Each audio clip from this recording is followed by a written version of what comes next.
மானம் காணப்படத்தக்கதாக நிர்வாணமாய் நடவாதபடிக்கு விழித்துக்கொண்டு தன் வஸ்திரங்களை காத்துக் கொள்ளுகிறவன் பாக்கியவான். லூக்கா 24:24. அப்பொழுது எங்களில் சிலர் கல்லறையிடத்திற்கு போய் ஸ்திரீகள் சொன்னபடியே கண்டார்கள், அவரையோ காணவில்லை என்றார்கள். அல்லேலூயா. வசனம் படிப்பது எல்லா வகையிலும் ஆசீர்வாதம். அல்லேலூயா. இன்னொரு வசனத்தை சேர்த்து படிங்க. நீதிமொழிகள் 27ஆம் அதிகாரம் 8ஆம் வசனம். நீதிமொழிகள் 27ஆம் அதிகாரம் 8ஆம் வசனம்.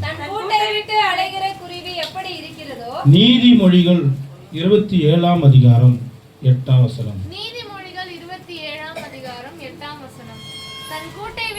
தன் கூட்டை விட்டு அலைகிற குருவி எப்படி இருக்கிறதோ அப்படியே தன் ஸ்தானத்தை விட்டு அலைகிற மனுஷனும் இருக்கிறான். அல்லேலூயா. இன்னைக்கு செய்திக்கான வார்த்தை இதுதான். தன் கூட்டை விட்டு அலைகிற குருவி எப்படி இருக்கிறதோ அப்படியே தன் ஸ்தானத்தை விட்டு அலைகிற மனுஷனும் இருக்கிறான். அல்லேலூயா. தன் ஸ்தானத்தை விட்டு அலைகிற மனுஷன் எப்படி இருக்கிறான் என்று நம்ம இன்னைக்கு என்ன பண்ண போகிறோம்? தியானிக்க போகிறோம். கண்களை மூடி கர்த்தர் நம்முடைய பேசும்படியாக நம் ஒவ்வொருத்தருடைய இறுதியும் கர்த்தருக்கு நேராக, ஆண்டவரே மனித சத்தம் எங்களுக்கு வேணாம், உங்கள் சத்தம் எங்கள் காதை கேட்கட்டும். இன்னைக்கு நாங்கள் சபையில் கேட்டாண்டவரே ஒரே சத்தம் என்னென்னலாம் செய்தது ஆண்டவரே. இன்றைக்கு அந்த தேவ சத்தம், அந்த மெல்லிய சத்தம், அந்த தேனிலும் மதுரமான அந்த சத்தம் எங்கள் தோணியில் கேட்கட்டும் அப்பா. எங்கள் காலத்தில் அது படட்டும் மாட்டேன், எங்கள் உள்ளத்தில் அது படட்டும். நீர் பேச மாட்டேன். இனியும் உம்மை கேட்பே, நீ சொல்வதை நான் செய்வே, என் கூட பேசுங்கப்பா.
ஆமென் ஆண்டவரே. சப்பா நீர் எங்களோடு பேசுங்கப்பா.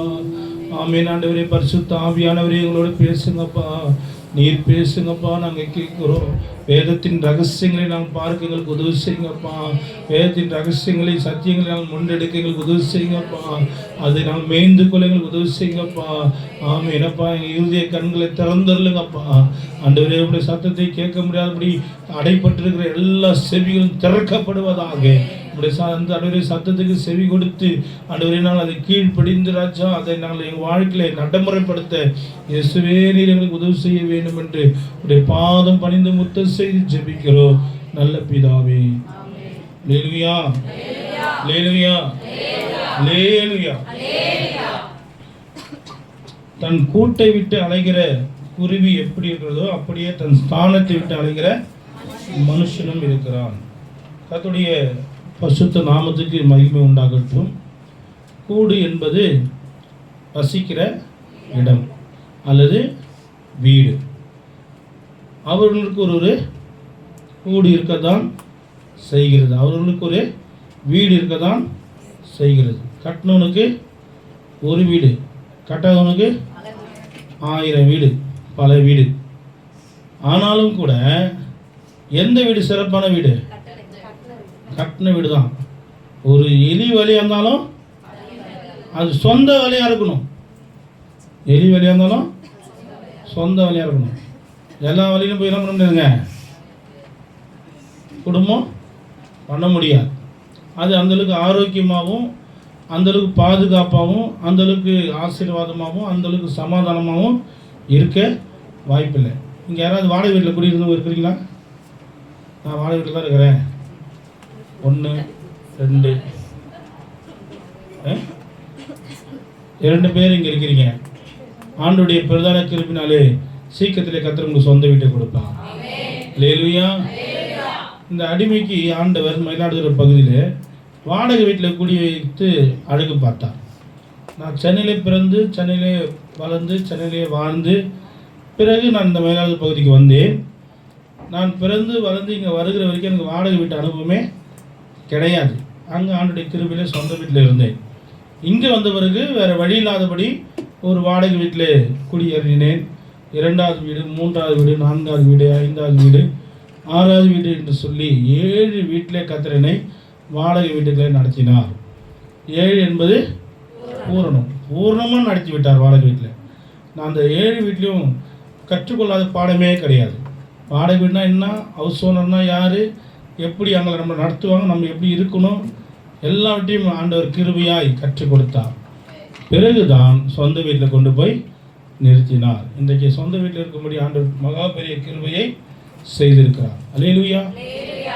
ஒவ்வொருத்தருக்கும் ஆண்டவர் சொந்த வீடை கொடுத்து அழகு பார்க்கிற தேவனாக இருக்கிறார். ஆனாலும் கூட நமக்கு இங்கே சொந்த வீடு கிடையாது. நம்முடைய குடியிருப்பு எங்கே இருக்குது? பரலோகத்தில் இருக்குது. அதுதான் நம்முடைய சொந்த வீடு. இது டெம்பரவரி, கொஞ்ச நாள் நம்ம இருக்கணும். பிறகு அழைக்கும்போது வீடெல்லாம் காலி பண்ணிக்கிட்டு நாம் போக வேண்டியவர்களாக இருக்கிறோம். அல்லேலூயா, அல்லேலூயா. எதுவாக இருந்தாலும் நான் டிஸ்கவரியில் ஒரு படத்தை பார்த்தேன். ஒரு குருவி தன் கூட்டில் இருக்குது. அந்த கூட்டில் அந்த குருவியுடைய குஞ்சுகள்லாம் இருக்குது. இதை வேட்டையாடும் போது ஒரு பாம்பு வந்திருக்காங்க. இதை கவனித்த அந்த குருவி குஞ்சுகளை தன் கூட்டுக்குள்ளே வைத்து விட்டு வாசல் நிற்கிறார். அவர் பாம்புக்கும் குருவிக்கும் சண்டை போட்டால் யார் ஜெயிப்பா? பாம்பு தான் ஜெயிக்கும். பாம்பு வந்திருக்கிறார். அந்த கூட்டுக்கு நேராக முகத்தை அப்படி நீட்டுது. யார் நீ என் வீட்டுக்கு வரலாம் அப்படின்ற மாதிரி அந்த குருவி பார்க்குது. பாம்புடைய முகம் வரும்போது ஒரே கொத்து தான். பாம்பு அப்படி நில குழஞ்சிச்சு. இருந்தாலும் பாம்பு விட்ற மாதிரி இல்லை. அந்த கூட்டை சுவைட்டிக்கிட்டு அந்த குருவியை பயங்கரமாக தாக்குது. ரெண்டுத்துக்கும் பெரிய சண்டையே நடக்குது. அங்கே பார்த்தீங்கன்னா ஆச்சரியம் என்னன்னா, பாம்பு ரத்த கலையில் ரணகலமாயிட்டு. ஒரு கட்டத்தில் பாம்பு அங்கே தாங்க முடியாதபடி ரத்த அந்த கலரியில் ரணகலமாக மாறி தொப்புன்னு கீழே வந்தது. அந்த குருவி தான் ஜெயிச்சிச்சு. எனக்கு ஆச்சரியமாக இருந்துச்சு அந்த காற்றை பார்க்கும்போது. ரொம்ப சின்ன குருவி, அவ்வளோ பெரிய பாம்பு அதனுடைய தாக்குதலையும் எதிர்த்துக்கிட்டு தன் உயிரை பணை வச்சு தன் கூட்டையும் தன் குஞ்சையும் பாதுகாக்க இந்த பாம்பு ஒன்றும் இல்லாமல் ஆக்கிட்டு தோற்று போனது பாம்பு மட்டும். எதுக்கு இந்த நேரத்தில் இதை சொல்ல வருகிறேன் அப்படின்னு சொன்னால், அவங்கவுங்களுக்கு ஒரு ஸ்தானத்தை கர்த்தர் கொடுத்துருக்கிறார். அவங்கவுங்க அந்த ஸ்தானத்தில் இருக்கும்போது அவங்க ஜெயிக்கலாம். அந்த ஸ்தானத்தை விட்டு மாறி இடைய போகும்போது, விலகி போகும்போது தோல்வியை தவிர வேறு எதுவும் நமக்கு சொந்தமாக வாய்ப்பில்லை. ஒருவேளை இந்த குருவி பாம்பு புத்துக்கு போயிருந்தா என்ன இருக்கும்? இப்போ பாம்பு தன்னுடைய இடத்த விட்டு குருவி கொடுக்க போகும்போது குருவினால பாம்பு அதிகமாக பாதிக்கப்பட்டுச்சு. அப்போ அவங்கவுங்க இடத்துல அவங்கவுங்க இருக்கும்போது அதுக்குரிய மகிமையும் அதுக்குரிய ஆசீர்வாதமும் அதுக்குரிய பாதுகாப்பு அவங்களுக்கு இருக்கத்தான் செய்கிறது. குருவி தன் கூட்டை விட்டு அலைகிறது போல, குருவி தன் கூட்டை விட்டு அலைகிற குருவி எப்படி இருக்கிறதோ அப்படியே தன் ஸ்தானத்தை விட்டு அலைகிற மனுஷன் இருக்கிறான் என்று வேதம் சொல்கிறது. தன்னுடைய ஸ்தானத்தை விட்டு அலைகிற மனுஷனுக்கு என்னென்னலாம் நடக்கும்? வேதத்தில் ஸ்தானத்தை விட்டு அலைந்த மனுஷன் எப்படிலாம் கஷ்டப்பட்டார்கள் என்பதை ஒரு 3 குறிப்பில் சொல்லி இன்றைக்கு இந்த செய்தியை கர்த்தருடைய வார்த்தையை நாம் தியானித்து கடந்து போகிறோம். முதலாவது, தேவனுடைய நகரத்துக்குரிய ஒரு ஸ்தானத்தை விட்டு அலைகிற ஒரு மனுஷன். இரண்டாவது, தேவனுடைய பிள்ளை என்ற ஸ்தானத்தை விட்டு அலைகிற மனுஷன். மூன்றாவது, தேவனுடைய அடிமை என்ற ஒரு ஸ்தானத்தை விட்டு அலைகிற மனுஷன்.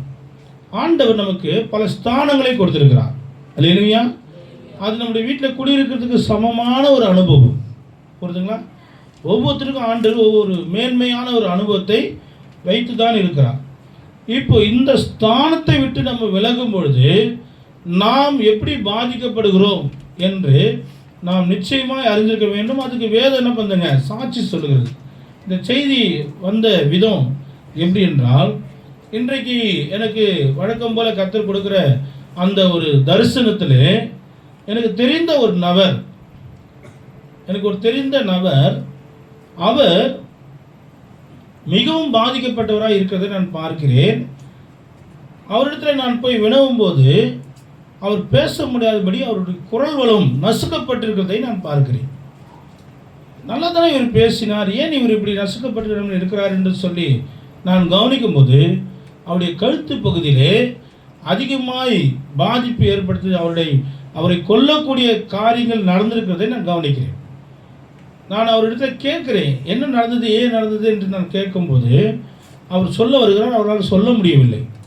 ஆனால் மிகப்பெரிய ஆபத்தில் இருக்கிறார் என்பதை நான் அறிந்து கொண்டேன். என்ன ஆபத்தில் இருக்கிறார் என்று அதை கவனிக்கும் போது பார்த்தீங்கன்னா அவரை சுற்றியே ஆபத்து தான் இருக்கிறது. ஏன் இப்படி நடக்குது என்று கேட்டால், அவர் ஸ்தானத்தை விட்டு விலகி இருந்ததுனாலே வந்த வினை. அவருடைய ஸ்தானத்தை விட்டு விலகி இருந்ததுனாலே ஏற்பட்ட பாதிப்பு என்பதை நான் அந்த தரிசனத்திலே அறிந்து கொண்டேன். இந்த தரிசனம் நான் பார்த்த பிறகு இதனுடைய காரியம் என்ன, இன்றைக்கு ஞாயிற்றுக்கிழமை இந்த காரியத்தை கர்த்தர் தம்முடைய ஜனங்களுக்கு ஏதாவது சொல்ல வருகிறாரா, என்ன சொல்ல வருகிறார், நான் இதை ஆராதனையில் சொல்ல வேண்டுமா, செய்தியில் சொல்ல வேண்டுமா என்று நான் ஆராய்ந்து கொண்டிருக்கும் போது இதுக்கான வசனத்தை கர்த்தர் எனக்கு கொடுத்தார். அதுதான் இந்த வசனம். தன் கூட்டை விட்டு அலைகிற குருவி எப்படி இருக்கிறதோ அப்படியே தன் ஸ்தானத்தை விட்டு அலைகிற மனுஷனும் இருக்கிறான். கொடுக்கப்பட்ட ஸ்தானத்தை விட்டு விலகும் போது, வழி விலகும் போது, மாறும்போது, அதை விட்டு இடைய போகும்போது அவருடைய குரல் வளம் நசுக்கப்படும், அவர்களுக்கு உயிருக்கு ஆபத்து ஏற்படும், அவங்களை சுற்றியே எப்போதும் ஆபத்து தான் சூழ்ந்திருக்கும். இதுதான் இன்றைய செய்தியினுடைய சத்தியம். அன்பு தேவச்சனமே, கர்த்தருடைய வார்த்தை கேட்டுக்கிற அவருடைய பிள்ளைகளாக இருக்கிற நீங்களும் நானும் நமக்கு ஒரு ஸ்தானம் கொடுக்கப்பட்டிருக்கிறது. இந்த ஸ்தானத்தை விட்டு விலகிற எந்த காரியமாக இருந்தாலும், அது நம்ம ஏற்றுக்கொள்ளக்கூடிய காரியமாக இருந்தாலும், நம்ம சமரசம் பண்ணிக்கொள்கிற காரியமாக இருந்தாலும், அல்லது எனக்கு அது விருப்பம் இல்லை, ஆனால் எனக்கு வேறு வழி தெரியல, நான் அதில் தான் கிடைக்கிறேன் என்று நாம் சொன்னாலும் கூட, உனக்கு கொடுக்கப்பட்ட ஸ்தானத்தை நீ விட்டு விலகுகிறாய். அதை விட்டு நீ இந்த குருவி போல அந்த கூட்டை விட்டு அலைகிற ஒரு நபராய் இருக்கிறாய். அதனுடைய பலன் என்னவா இருக்கும் என்றால், குரல் வளம் நசுக்கப்படும், உன்னுடைய உயிருக்கு ஆபத்து ஏற்படும். ஒரு இடத்துல மாத்திரமல்ல, உன்னை சுற்றி ஆபத்தான கண்ணிகளே உனக்கு வைக்கப்படும். இதுதான் அந்த தரிசனத்தினுடைய காரியம். அதுக்கேற்ற ஆதாரமான வசனத்தை கர்த்தர் கொடுத்தார். அதுதான் இங்கே மத்தியில் இன்னைக்கு பகிர்ந்து கொள்ள போகிறேன். அல்லேலூயா. யோவான் 10:10 படிங்க.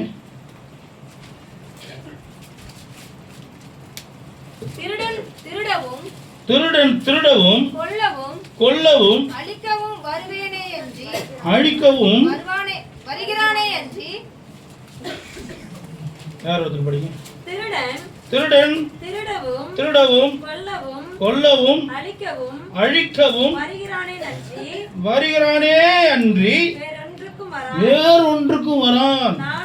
நானும் அவைகளுக்கு ஜீவன் உண்டாயிருக்கவும் அது பரிபூர்ணப்படவும் வந்தேன். அல்லேலூயா. ஆண்டவராய் இயேசு கிறிஸ்து நம்மகிட்ட வந்ததுக்கு காரணம், நமக்கு என்ன இருக்கணுமா, ஜீவன் இருக்கணுமா, அந்த ஜீவன் பரிபூர்ணம் அடையணுமா, அதுக்காக தான் அவர் வந்தாராம். ஆனா திருடன் எதுக்கு வரா, அதை திருடுறதுக்கும் கொல்றதுக்கும் அழிக்கிறது தான் வர, வேற ஒண்ணுக்கும் வருது கிடையாது. யார் அந்த திருடன்? சாத்தான். இப்போ நமக்கு ஆண்டவர் ஒரு ஸ்தானத்தை கொடுத்திருக்கிறார். நமக்கு ஒரு நல்ல வீட்டை கொடுத்திருக்கிறார். நல்ல ஒரு பாதுகாப்பான ஒரு அடைக்கலத்தை கொடுத்திருக்கிறார். என்ன கொடுத்திருக்கிறார்? தேவனுடைய நகரம் என்ற ஒரு ஸ்தானத்தை கொடுத்திருக்கிறார். தேவனுடைய பிள்ளைகள் என்ற ஒரு ஸ்தானத்தை கொடுத்திருக்கிறார். தேவனுடைய அடிமைகள் என்ற ஒரு ஸ்தானத்தை கொடுத்திருக்கிறார். இது ஜீவன் அடையவும் அது பரிபூர்ண அடையவும் கர்த்தர் நம்மிடத்தில் அது கொடுத்து வந்திருக்கிறார். ஆனால் திருடன் அதை திருடவும் அதை கொல்லவும் அதை அழிக்கவும் அன்றி வேறு ஒன்றுக்கும் அவன் வரமாட்டான். இன்றைக்கு கொடுக்கப்பட்ட ஸ்தானத்தை விட்டு நம்ம விலகும் பொழுது திருடனுடைய கரங்களை நம்ம அகப்படுகிறோம். அவன் அதை கொல்லவும் அழிக்கவும் அவன் ஒரு நாளும் தயங்க மாட்டான். இன்றைக்கு தேவனுடைய பிள்ளைகளாக இருக்கிற நீங்களும் நானும் நாம் நமக்கு கொடுக்கப்பட்ட ஸ்தானத்திலே உறுதியாக இருக்கிறோமா? நமக்கு கொடுக்கப்பட்ட மேன்மையில் நம்ம சரியாக இருக்கிறோமா? நமக்கு கொடுக்கப்பட்ட மகிமையில நாம் சரியாக இருக்கிறோமா? நமக்கு கொடுக்கப்பட்ட உத்தரவாதத்தில் நாம் உறுதியாக இருக்கிறோமா என்பதை நிதானிக்க வேண்டியதாக இருக்கிறோம். முதலாவது காரியமாக லூக்கா 10ஆம் அதிகாரம் 30ஆம் வசனம் படிங்க. இயேசு பிரதித்திரமாக ஒரு மனுஷன் எருசலேமிலிருந்து எரிகோவுக்கு போகையில் கள்ளர் கையில் அகப்பட்டான். அவர்கள் அவன் வஸ்திரங்களை உரிந்து கொண்டு அவனை காயப்படுத்தி குற்றுயிராக விட்டு போனார்கள். ஒரு மனிதன், இந்த சம்பவம் நமக்கு தெரியும், இது ஓமையாய் சொல்லப்பட்ட ஒரு சம்பவம். ஒரு மனிதன் எருசலேமிலிருந்து எரிகோவுக்கு போகிறான். எருசலேம் என்பது மகாராஜாவுடைய நகரம். மகாராஜாவுடைய நகரத்தில் இருக்கிறவன் எரிகோவுக்கு போக வேண்டிய அவசியம் இல்லை. எரிகோவுக்கு போகக்கூடாது. போகக்கூடாத இடத்துக்கு இவன் இருக்க வேண்டிய இடத்தை விட்டுட்டு என்ன பண்றான்? போகிறவனாக இருக்கிறான். இதுதான் தன் ஸ்தானத்தை விட்டு அலைகிற குருவி. தன் கூட்டை விட்டு அலைகிற குருவி எப்படி இருக்குமோ அப்படியே தன் ஸ்தானத்தை விட்டு அலைகிற மனுஷனுக்கு அடையாளமாக இருக்கிற முதல் நபர் யாருங்க? எருசலேமை விட்டு எரிகோவுக்கு போகிற ஒரு நபர். எருசலேம் என்பது வாக்குத்தத்தம் பண்ணப்பட்ட நகரம், பிளேஸ், வாக்குத்தத்தம் பண்ணப்பட்ட இடம், தேவனுடைய இடம், மகாராஜாவுடைய நகரம், ஆசீர்வதிக்கப்பட்ட இடம், பாதுகாக்கப்பட்ட இடம். இதை விட்டு ஒரு நாள் என்ன பண்ணுறதுங்க? விலகி போகக்கூடாது. இதை விட்டு விலகி போகிறதை வேதனை சொல்றது தன் ஸ்தானத்தை விட்டு விலகி போகிறதுக்கு அடையாளமாய் சொல்லுகிறது. இந்த மனுஷன் பேர் என்ன, இந்த மனுஷனுடைய தன்மை என்ன, இந்த மனுஷனுடைய வேலை என்ன, இந்த மனுஷனுடைய வாழ்க்கை என்ன, எதுவுமே நமக்கு இங்கே சொல்லப்படல. ஆனால் இந்த மனுஷன் யாரு அப்படின்னு நம்ம ஈஸியாக கண்டுபிடிச்சிக்கலாம். யாரு? தன்னுடைய கொடுக்கப்பட்ட மேன்மை விட்டு விலகி போகிறவர்கள். இன்னைக்கு தேவனுடைய ஆளுகையிலிருந்து விலகி போகக்கூடிய தேவ பிள்ளைங்க இன்னைக்கு நிறைய பேர் ஆயிட்டாங்க. தேவ பிள்ளையே, நீ தேவ சமூகத்தை விட்டு, தேவனுடைய ஆளுகை விட்டு, தேவனுடைய சுதந்திரத்தை விட்டு, தேவனுக்கு வாக்கு பண்ணின அந்த இடத்தை விட்டு நீ விலகி போவதற்கு உன்னை நீ விட்டு கொடுப்பாயானால் உன் ஸ்தானத்தை இழக்கிறாய். உனக்கு கண்ணிகள் காத்து கொண்டிருக்கிறது. உன் குரல்களும் நசுக்கப்பட போகிறது. உன்னை சுற்றி ஆபத்தை பிசாசு வைத்திருக்கிறான் என்பதை எச்சரிப்பாய் கர்த்தர் சொல்லுகிறார். நீங்க நினைச்சுக்கலாம், ஒரு ஜபம் தானே நான் கட் பண்றேன், ஒரு ஜபத்துக்கு தானே வரல, நான் வர்றதுக்கு இது நியாயமான காரணமாச்சே, நான் என்ன பண்ண முடியும், என் சூழ்நிலை அப்படி. பிசாசுடைய வலையில சிக்கிறேன்னு அர்த்தம். உன் குரல் நசுக்கப்பட போதுன்னு அர்த்தம். உன்னை வேறு அறக்க போறான் பிசாசுன்னு அர்த்தம். தேவ பிள்ளையே, இன்றைக்கு இந்த எச்சரிப்பை எடுத்துக்கொண்டு, இன்றைக்கே நீ உன்னை விழிப்பாய் வைத்துக்கொண்டு, உன்னை வைக்கப்பட்டிருக்கிற மகாராஜாவுடைய நகரத்தில் ஒரு நாள் அதை விட்டு விலகாதபடி பாதுகாப்பாய் அடைக்கலமாய் ஒரு நாள் புகுந்து கொள்வாயாக. அல்லேலூயா. கர்த்தரின் நாமமே நான் அங்கே ஓடியே, கர்த்தரின் நாமமே பலமான துருகமே, நான் அங்கே ஓடியே சுகமாக தங்குவேன். கர்த்தரின் சேட்டையின் கீழ் அடைக்கலம் வந்ததா, நிறைவான ஆறுதல் நலனோ அடைகிறேன்.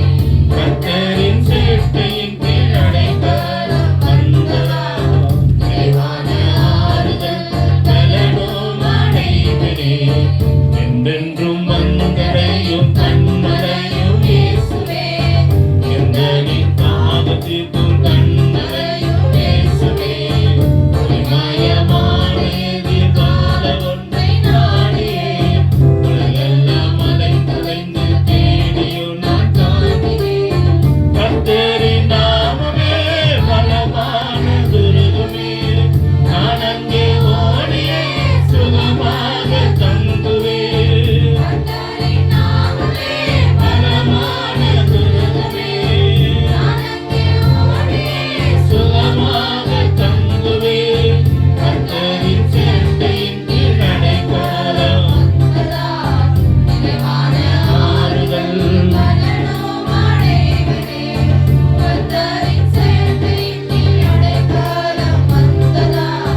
நிறைவான ஆறுதல். அல்லேலூயா. மகாராஜாவுடைய நகரத்தில் இருக்கிற வரைக்கும் தான் பாதுகாப்பு, மகாராஜாவுடைய ஆளுகள் இருக்கிற வரைக்கும் தான் பாதுகாப்பு, மகாராஜாவுடைய நிழலில் இருக்கிற வரைக்கும் தான் பாதுகாப்பு. அதை விட்டு நம்ம விலகி போகும்பொழுது நம்முடைய எல்லா மேன்மையும் நம்ம இழக்கிறோன்னு அர்த்தம். எருசலேம் என்பது மகாராஜாவுடைய தேவனுடைய நகரம். எரிகோ என்பது சபிக்கப்பட்ட நகரம். எரிகோ என்பது சபிக்கப்பட்ட நகரம். தேவனுடைய நகரத்தை விட்டு விலகினாலே ஆட்டோமேட்டிக்காக எது நமக்கு சொந்தமாயிடும்? சபிக்கப்பட்ட பகுதி நமக்கு சொந்தமாயிடும். ஒரு நாளும் நாம் தேவ சமூகத்தை விட்டு விலகுவதை அனுமதிக்கவே கூடாது. இந்த மனிதன் எருசலேமை விட்டு எங்கே போக முடிவு பண்ணிட்டான்? எரிகோவுக்கு போக முடிவு பண்ணிட்டான். எருசலேமை விட்டு விட்டவனுடைய காரியம் எப்படி இருக்கும்? எரிகோவை நாடி விட்டவனுடைய காரியம் எப்படி இருக்கும் அப்படின்னு பார்த்தா, அவன் யார்கிட்ட மாட்டிக்கிட்டான்? கள்ளர் கையில் மாட்டான், திருடன்கிட்ட மாட்டிக்கிட்டான். திருடன் எதுக்கு வருவான்? கொல்லவும் அழிக்கவும் தான் வரான். நாம் இப்போ யார்கிட்ட மாட்டிட்டு இருக்கிறோம்? அன்பு தேவ ஜனமே, நம்முடைய நிலைமை மற்றவங்களுக்கு தெரியாமல் இருக்கலாம், ஆனால் நமக்கு நல்லாவே தெரியும். எருசலேமை விட்டு விட்டவருடைய வாழ்க்கை கள்ளர் கையில் சிக்கி இருக்கிறது என்பதை மறுக்கவும் முடியாது, அதை தடுக்கவும் முடியாது. இன்றைக்கு நாம் எந்த ஆளுகளில் இருக்கிறோம்? திருடர்களுடைய ஆளுகள் இருக்கிறோமா? தேவனுடைய ஆளுகள் இருக்கிறோமா? இவன் கள்ளர் கையில் அகப்பட்டான். அது மாத்திரமல்ல, இவனுடைய வஸ்திரங்கள் பறிக்கப்பட்டுகிறது. என்ன பண்ணாங்க கள்ளர்கள்? அவனுடைய வஸ்திரத்தை உரிந்து கொண்டார்கள், எடுத்துக்கிட்டாங்க. என்ன வஸ்திரத்தை எடுத்துட்டாங்க? நம்ம தான் வஸ்திரத்தை பற்றி தெளிவாக படிக்கிறோமே. பரிசுத்தவானுடைய நீதிகளே. பரிசுத்தவானுடைய நீதி என்ற தன்மைகள் எருசலேமில் இருக்கிறவர்களுக்கு கண்டிப்பாக உண்டு. ஆனால் அந்த ஸ்தானத்தை விட்டு விலகிறவர்களுக்கு பிசாசு ஃபஸ்ட்டு அதை உறிஞ்சிடுவான். ஃபஸ்ட்டு அந்த தன்மை என்ன பண்ணுவான்? அவங்க இருந்து எடுத்துருவான். ஏன்னா அதுதான் அவங்களுக்கு மகிமை, அதுதான் அவங்களுக்கு அடையாளம், அதுதான் அவங்களுடைய ஆசீர்வாதம். அதுக்கு முன்னாடி நம்ம நீதிமான்கள் கிடையாது, அதுக்கு முன்னாடி நம்ம பரிசுத்தவான்கள் கிடையாது.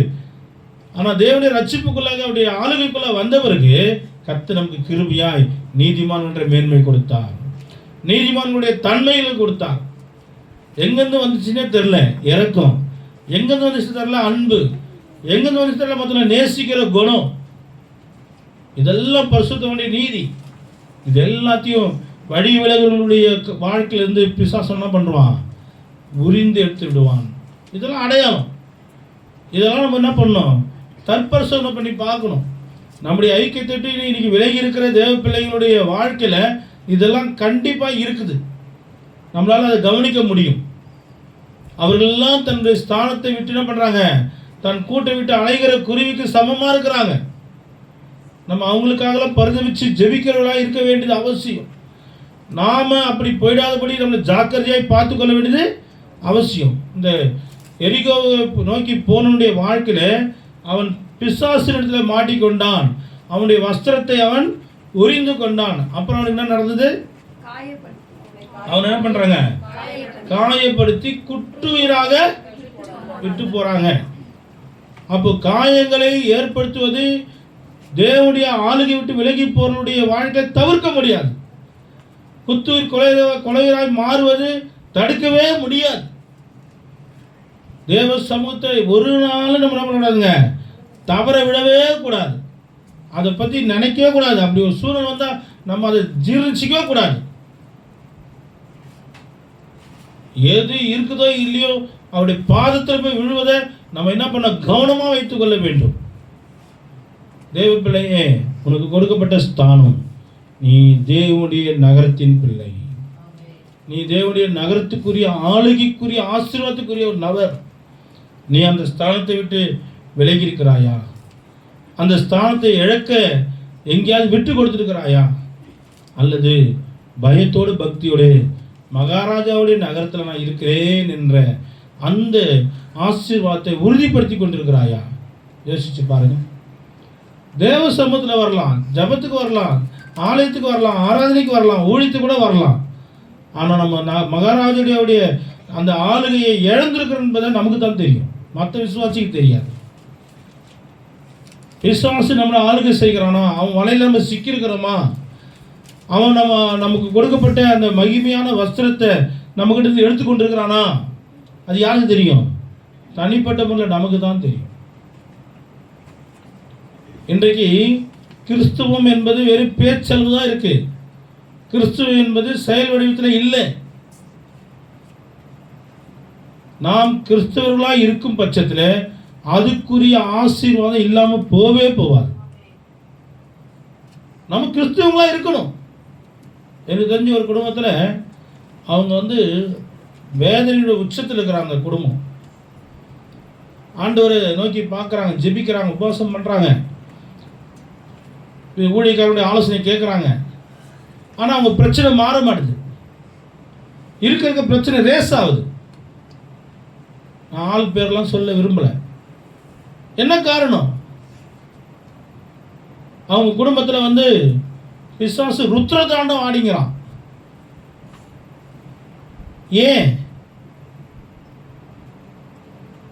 ஏனென்றால் மகாராஜாவுடைய ஆளுகள் இல்லை, மகாராஜாவுடைய நகரத்துக்குள்ள இல்லை.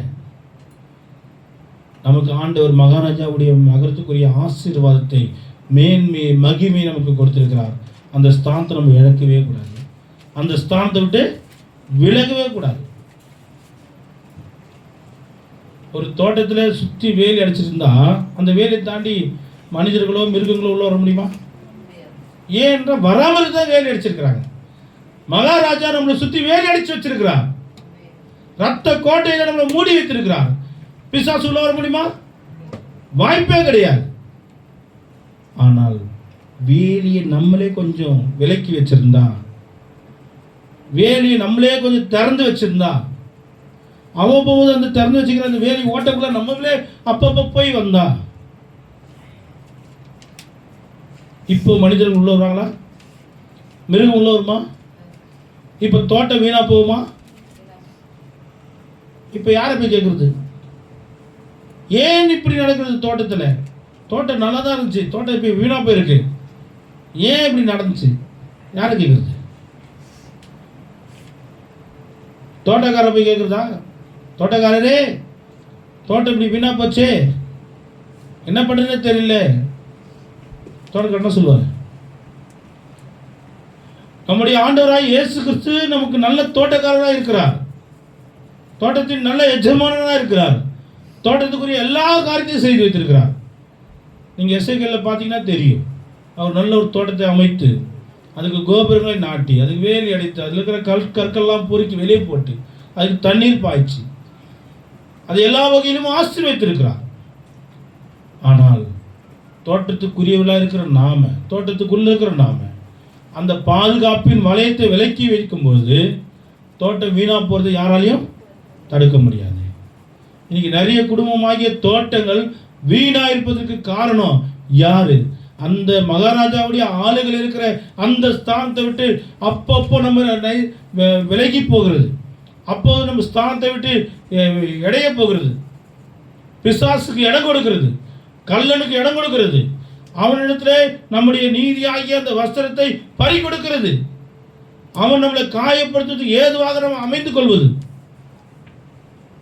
அன்பு தேவச்சரமே, இந்த நாளில் மகாராஜாவுடைய பாதுகாப்பில் இருக்கிற நாம அந்த ஸ்தானத்தை பாதுகாப்பாய் நாம் அதுக்குள்ளே இருக்கிறோமா, அல்லது இந்த ஸ்தானத்தை விட்டு எரிகோ நோக்கி போகிறவர்களாக இருக்கிறோமா?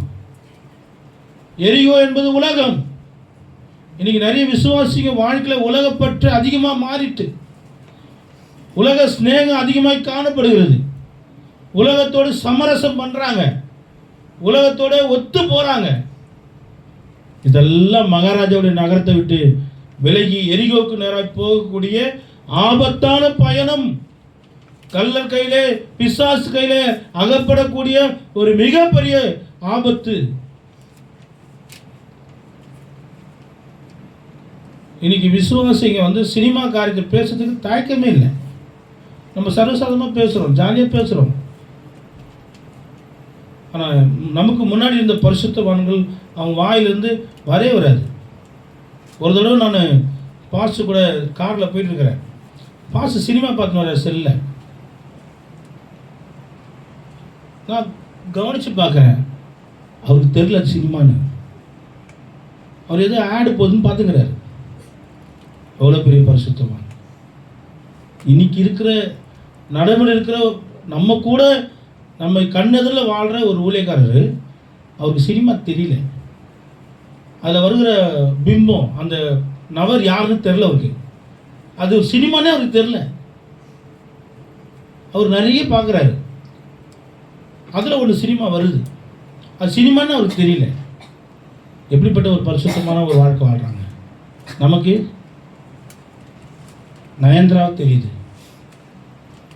குஷ்பு தெரியுது, அப்புறம் யாரு, மீனா தெரியுது, அப்புறம் யாரு,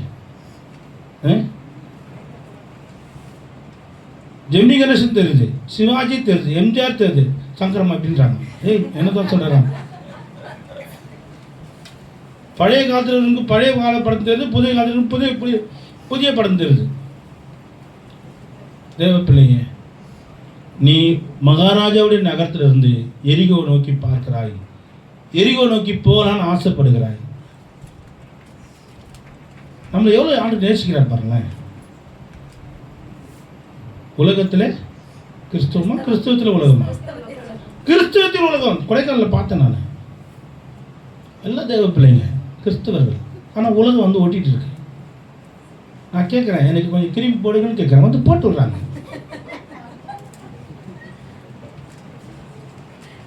ஏனென்றால் தீர்க்கதரிசி அப்படி தான் பண்ணுவாங்க. என்னை அடின்னுவாங்க, நான் அடிக்க மாட்டேன், திருப்பி அடின்னுவாங்க, அடிப்பாங்க. அதுமாரி உன்னை உதைப்பான்னு சொல்லிட்டு போயிடுவாங்க. பார்த்தீங்கன்னா பைபிளில் கர்த்தருடைய நாமத்தினாலே அந்த கிரீம்லாம் யூஸ் பண்ணுற மூஞ்சிலாம் தீர்த்து போயிடணும். ராமன் சொல்லுங்க. ஆமாம், எங்கெல்லாம் கிரீம் போடுறாங்களோ அங்கெல்லாம் மொட்டை மொட்டையாக அப்படி நீட்டாக வந்துடணும்.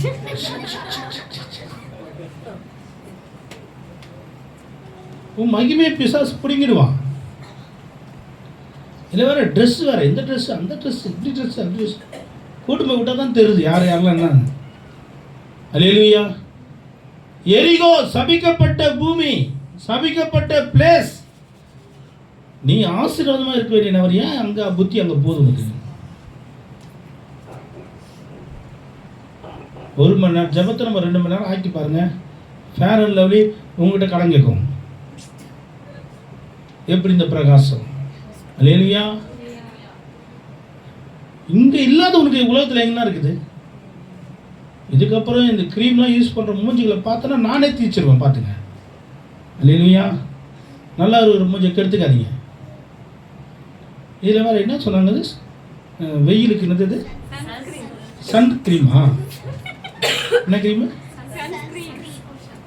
அது போட்டோன்னே அப்படியே ஒரு மாதிரி சில்லுன்னு இருக்குது. ஏமாறுறீங்களா நீங்கள்? இதெல்லாமா கூட இவங்க நினச்சிக்கிறாங்க அது போட்டால் என்ன கொஞ்சம் பீட்டாக நாசமாகவே அசிங்கமாக இருக்குது. மூஞ்சை பார்த்தாலே சாதாரணமாக பார்த்தா எனக்கு ஆசையாகுது. இந்த பிள்ளைங்களை பார்த்தா இந்த கிருமி பாட பண்ணி ஐயோ என்ன இப்படி இருக்குது கேவலமா அப்படின்னு நம்ம நினைக்கிற மாதிரி இருக்குது. அன்பு தேவச்சனமே, உன்னை ஆண்டவர் அழகாக வைத்திருக்கிறார். அல்லேலூயா. நீ எரிகோவை பார்க்காத, நீ மகாராஜாவுடைய நகரத்தில் இருக்கிற. உன்னை அலங்காரமான கிரீடமாக வச்சிருக்கிறார். அல்லேலூயா. நீ செய்ய வேண்டியது ஒன்று தான். நீ அவள் முகத்தை பாரு, உன் முகம் பிரகாசமாக மாறும். நீ அவரையே நோக்கி பாரு, வாழ்க்கை பிரகாசமாக மாறும். அந்த மதுரையில் போய் அந்த ட்ரைனிங் எடுக்கும்போது ஒரு அழகான ஒரு லேடி வந்து பிரசங்கம் பண்ணாங்க.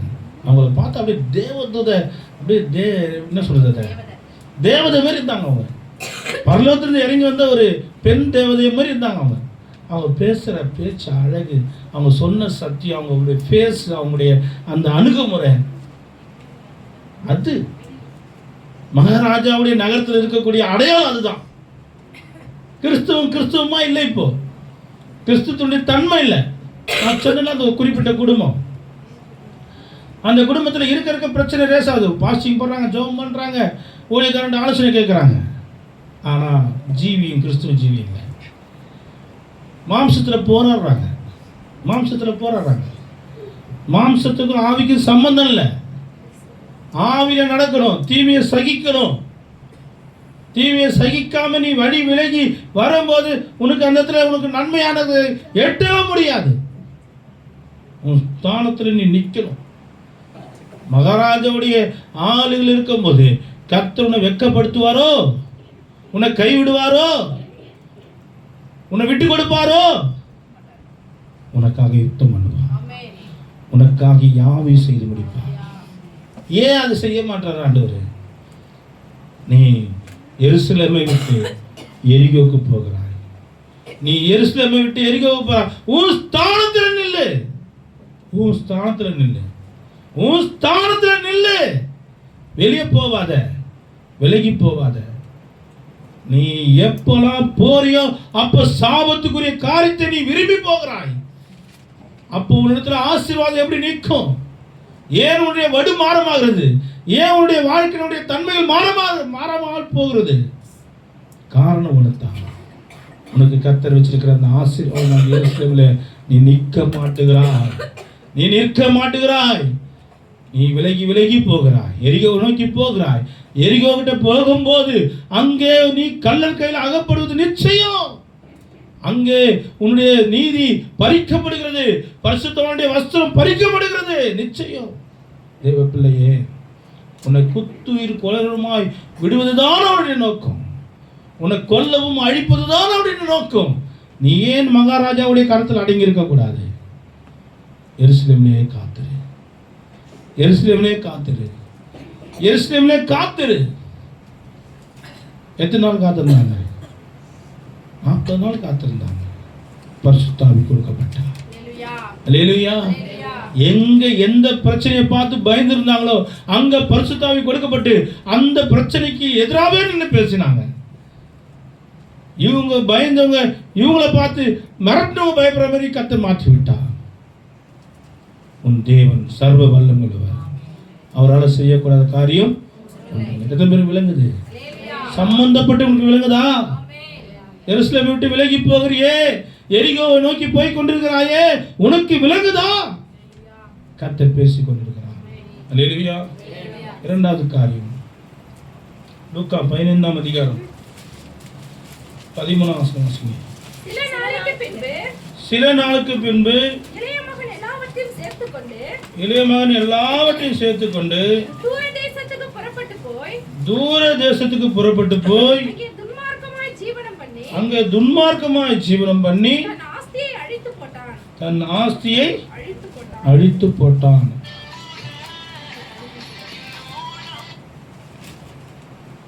இதுவும் நமக்கு நல்லா தெரிஞ்ச ஒரு சம்பவம் தான்.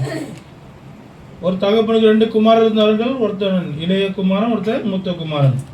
இளைய குமாரன் தன் தகப்பனை விட்டு தூரமாய் பிரிந்து போக முடிவு பண்ணி தனக்கு வேண்டிய பங்கெல்லாம் வாங்கி கொண்டு அவன் தூரமாய் போய் அவன் தன்னுடைய எல்லாவற்றையும் நஷ்டப்படுத்தி கொண்டான்.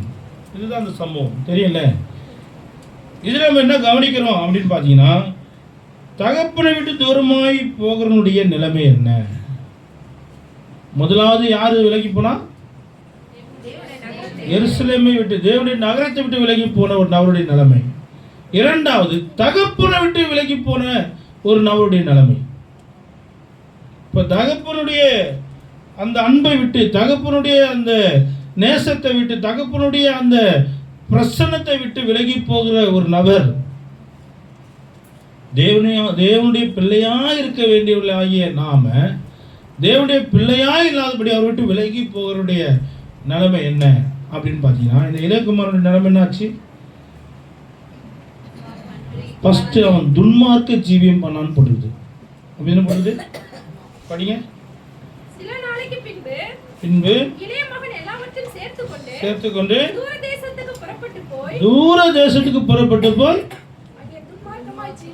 முதலாவது தகப்பனை விட்டு விலகுகிற ஒரு நபருடைய செயல் எப்படி அமையுது? துன்மார்க்க வாழ்க்கையாய் மாறுகிறது.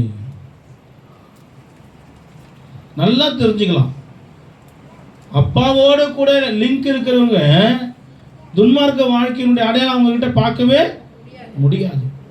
அப்பாவுடைய லிங்க் கட் ஆயிட்டு, அப்பாவுடைய பிரசனை கட் ஆயிட்டு, அப்பா விட்டு அவங்க கொஞ்சம் விலகிட்டாங்க அப்படின்னு சொன்னா துன்மார்க்கம் தானாகவே அவங்களுக்குள்ளாக என்ட்ரி ஆகிடும். ஆட்டோமேட்டிக்காக அவங்க துன்மார்க்க வாழ்க்கை வாழ ஆரம்பிச்சிருவாங்க. அன்பு தேவச்சனமே, இந்த இளைய மகன் தகப்பனை விட்டு எவ்வளோ தூரம் போக முடியுமோ போனான். அவன் போனதுக்கு பரிசு துன்மார்க்க வாழ்க்கை. நம்ம ஏற்கனவே துன்மார்க்க வாழ்க்கை வாழ்ந்தவங்க தான். ஆண்டவர் அதில் நம்மளை தூக்கி எடுத்து அவருடைய ரத்தத்தினால கழுவி நம்மளை சுத்திகரித்து அவர் சொந்த பிள்ளையாக மாற்றிவிட்டார். அல்லேலூயா. அப்படிப்பட்ட நம்ம இவ்வளோ மேன்மையான அனுபவத்துக்குள்ளாக ஆசீர்வாதத்துக்குள்ள வந்த பிறகு அவரை விட்டு போகிறதுக்கு எப்படி மனசு வருதுன்னே தெரியல. அப்பா விட்டு போகிறதுக்கு எப்படி மனசு வரும்?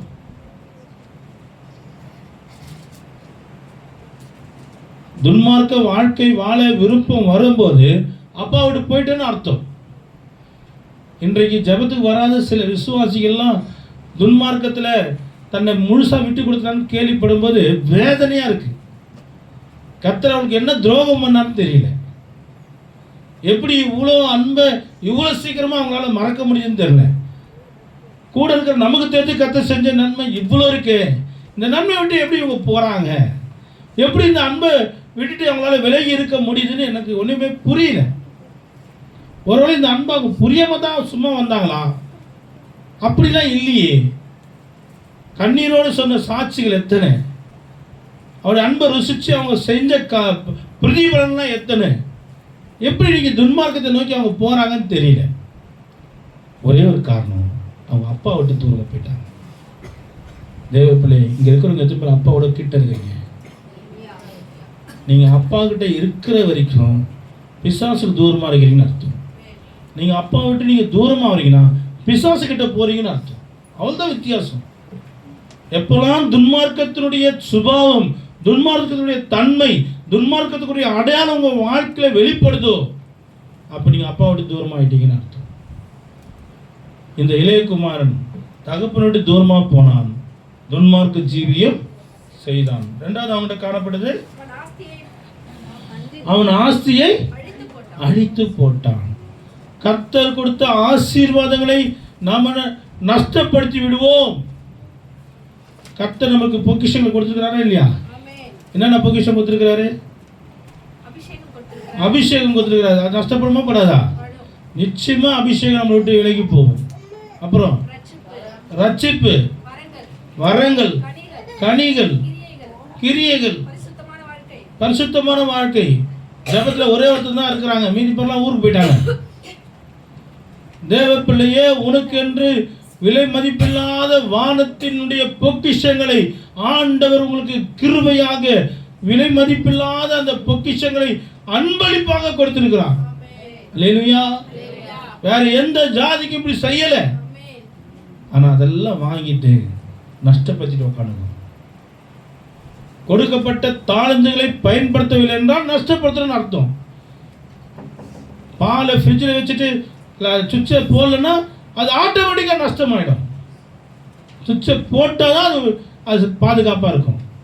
உனக்கு கொடுக்கப்பட்ட வரங்கள் நீ ஆன் பண்ணலன்னு சொன்னால் அது நஷ்டமாயிடும். அதை அப்ளை பண்ணலன்னு சொன்னால் அது நஷ்டமாயிடும். இயேசு நல்லவர் சொல்லி சாட்சி சொல்லனா அந்த ஜீவியம் நஷ்டமாயிடும். சாட்சி சொல்ல முன் வரலனா உன்னுடைய ஆவிக்குரிய ஜீவியம் நஷ்டமாயிடும். தேவ பிள்ளையே, நீ அப்பா விட்டு தூரமா இருக்கிறன்னு அர்த்தம். அவர் கொடுத்த ஆசீர்வாதங்களை நீ இழக்கிற, அவர் கொடுத்த ஆஸ்திகளை நீ நஷ்டப்படுத்துகிற அப்படின்னு சொன்னா நீ அவருக்கு தூரமா இருக்கிறன்னு அர்த்தம். புரியுதா? மூன்றாவது அவனுக்கிட்ட காணப்பட்ட தன்மைனா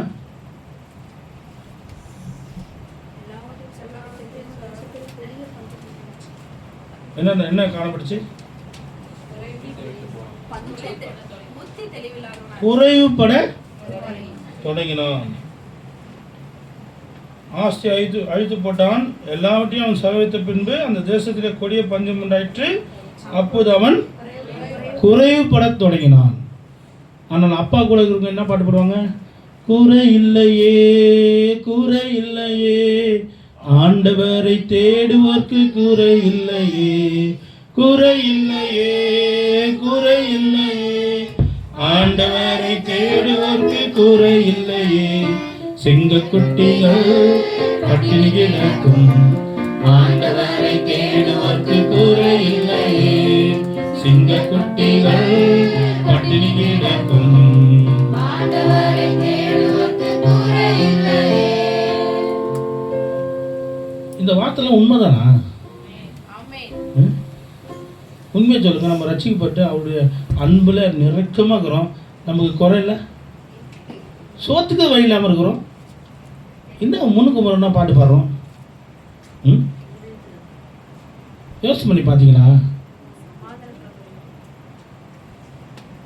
ஆண்டவர் நல்லவர். அல்லேலூயா. நிச்சயமா நமக்கு உலக பிரகாரமான குறைகள் இருந்தாலும் கூட அதில் கூட கர்த்தர் நம்ம குறை வைக்கிறதே கிடையாது. அல்லேலூயா. இதை ருசிச்சவங்களுக்கு தான் தெரியும். வீட்டில் வருமானம் இல்லாமல் குடும்பம் பண்ண முடியுமா? பண்ண முடியுமா? என்னன்னே தெரியல, எனக்குலாம் வருமானத்துக்கு வழியில் குடும்பம் நடந்து தான் இருக்குது. எப்படி தான் நடக்குதுன்னே தெரியல, நான் தான் பண்ணணும். குறை இல்லையே, குறை இல்லையே, ஆண்டவரை தேடுவோர்க்கு குறை. நான் சம்பாதிச்ச காலத்தை விட என் கையில் வந்து ஒரு 500 1000 அப்படி தான் பார்த்தேன். இப்போ சம்பாதிக்காத காலத்தில் லட்சக்கணக்கில் என் கையில் காசு இருக்கு. ஒரு அள்ளியில் சொல்ல மாட்டீங்களே. ஆனால் என் பணம் இல்லை. நான் என் பணம்னு சொல்லிட்டேன்னா உடனே கேட்க வந்துடுவீங்க. ஆனால் அப்படி அட்ஜஸ்ட் பண்ணிக்கலாமா, இப்படி மாற்றிக்கலாமா? இப்போ ஒன்றும் கொடுக்க மாட்டேங்க. அல்லேலூயா. கர்த்தர் நல்லவர். என் தேவன் அவர் தம்முடைய ஐஸ்வர்யத்தின்படி நம்ம என்ன பண்றாருங்க? நிறைவாய் நடத்துகிறார். அல்லேலூயா. அவர் விட்டு தூரம் போய் பாருங்க. லாட்டி அடிக்கணும், பிச்சை எடுக்கணும். அல்லேலூயா. கர்த்தர் நல்லவர். அன்பு தேவ ஜனமே, இன்றைக்கு உனக்கு கொடுக்கப்பட்ட உன் ஸ்தானத்தை விட்டு நீ வழி விலகும் போது நீ குறைபட ஆரம்பித்து விடுவாய். துன்மார்க்க ஜீவியம் பண்ண ஆரம்பித்து விடுவாய். எல்லாவற்றையும் நஷ்டப்படுத்தி அழித்து போட ஆரம்பித்து விடுவாய். அன்பு தேவ ஜனமே, தன் கூட்டை விட்டு அழைக்கிற குருவிக்கு ஒப்பாக நீங்கள் நானும் இருக்கக்கூடாது. இந்த இடத்துல தகப்பனோடு கூட எப்போதுமே என்ன பண்ணுங்க? லிங்க் வச்சுட்டே இருக்கணும். இது ஆண்டவராகிய இயேசு கிறிஸ்துவின் ஃபார்முலா. பிதாவே பிதாவே ஏன் என்னை. அப்போ கொஞ்ச நேரம் கூட அந்த பிரசன்ஸ் இல்லாதபடி இருக்க அவர் விரும்பவே இல்லை. எப்போதும் பிதாவோடு கூட அந்த ஐக்கியத்தோடு இருக்கிறது தான் அவர் இரவும் பகலும் ஆசைப்பட்டார். அப்படியே தன்னை வைத்து கொண்டார். நீங்களும் நானும் நம்முடைய ஆண்டவராகிய இயேசு கிறிஸ்துவோடு கூட எப்போது என்ன பண்ணணும்? அந்த லிங்க்லேயே இருக்கணும், அந்த கனெக்ஷன்லேயே இருக்கணும், அந்த ஐக்கியத்திலே இருக்கணும், அந்த உறவுலேயே இருக்கணும். அல்லேலூயா. அது இல்லை அப்படி சொல்லும்போது துன்மார்க்க ஜீவி நமக்குள்ளே வந்துவிடும். நம்ம கொடுக்கப்பட்ட மேன்மையில நம்ம அழைத்து போடுவோம். நம்ம ஆட்டோமேட்டிக்காக குறைபட ஆரம்பித்துடுவோம். இது யார்கிட்ட காணப்படுச்சு? இந்த இளைய மகன்கிட்ட காணப்பட்டுச்சு. இளைய மகன்கிட்ட காணப்படுச்சு. நமக்கு உதாரணமாக வேதத்தில் வைக்கப்பட்டிருந்தாலும் கூட இன்றைக்கு நம்மிடத்தில் இது காணப்படுகிறதா? ஜப ஜீவியம் குறைஞ்சிச்சா? வேத வாசிப்பு ஜீவியம் குறைஞ்சிச்சா? பரிசுத்த ஜீவியம் குறைஞ்சிச்சா? ஆண்டவருக்காக ஏதாவது செய்யணுன்ற ஊழியத்தின் வாழ்க்கை ஜீவியம் குறைஞ்சிச்சா? குறைவுபடும். எப்போ? அவரோடு கூட தொடர்பு துண்டிக்கப்படும் போது, அவரோடு கூட அந்த உறவு விலகி போகும்போது ஆட்டோமேட்டிக்காக குறைவுபடும். இந்த சிம்டம்ஸ்லாம் எந்தெந்த விசுவாசி வாழ்க்கை இன்னைக்கு இருக்குதோ, உங்கள் உள்ளத்தில் அதை உணர்றீங்களோ, இப்போ நீங்கள் அப்பாட்ட சொல்லுங்க, ஆண்டவரே என்னை கைவிட்டாதுங்கப்பா, நான் உங்களை விட்டு தூரம் போயிட கூடாதுப்பா. இப்பயும் சொல்லுங்க, கேட்டுக்கிட்டு இருக்கும் போதே சொல்லுங்க, ஆண்டுட்டு சொல்லுங்க, சப்ப மனசுலேயே சொல்லுங்க, என்னை விட்டாதீங்க. மோடு கூட உள்ள உறவை நான் இழந்துடாதபடி, உங்கள் வீட்டு நான் தூரம் போயிடாதபடி என்னை அணைச்சி கொள்ளுங்கப்பா. ஆமென், அல்லேலூயா. என்னை கைவிடாதீரும் நாதா, என்ன துன்ப நேரத்திலோ என்னை கைவிடாதீரும் நாதா.